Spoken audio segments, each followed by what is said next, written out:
Eh, je vous ai vu, ne buvez pas ça, il a versé quelque chose. Un homme a secrètement mélangé de la drogue dans un verre. Cette scène a été vue de ses propres yeux par Nolan. Il a immédiatement empêché la femme de boire et a arrêté l'homme sur place. Je vous arrête. Chers invités, je vous présente John Nolan, des forces de l'ordre.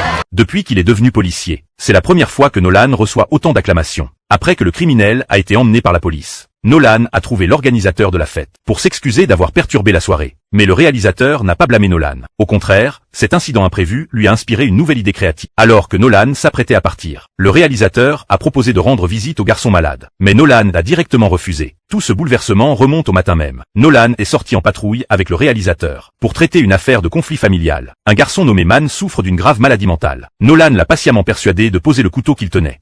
Pardon, maman. Brûler les pancakes. Ça va aller, frérot. J'ai brûlé les pancakes. On dirait que a oublié de les retourner. On rate le bon moment pour savoir le bon moment. Tu vois le moment où il y a des bulles qui se forment. Quand tu vois les petites bulles se former, là c'est le moment. Il faut les retourner. Oui, d'accord. Il faut que tu poses ce couteau, Tyson. Une fois que le garçon s'est complètement calmé, Nolan lui a mis les menottes et a fait une promesse à sa mère. Ce n'était pas une détention pour interrogatoire, juste pour emmener le garçon à l'hôpital pour une évaluation psychiatrique. Spécialisé. Mais on n'a pas les moyens pour ça.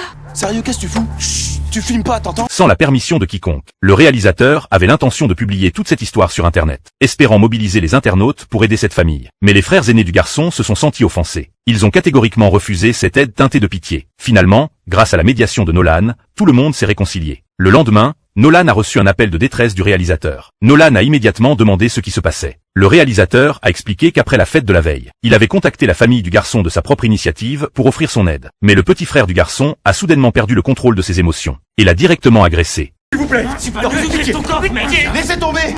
On se tire de là! Non, pas avant d'avoir chopé le blé qu'il y a dans son coffre. J'en veux pas de son fric! Ouais, bah nous on en veut.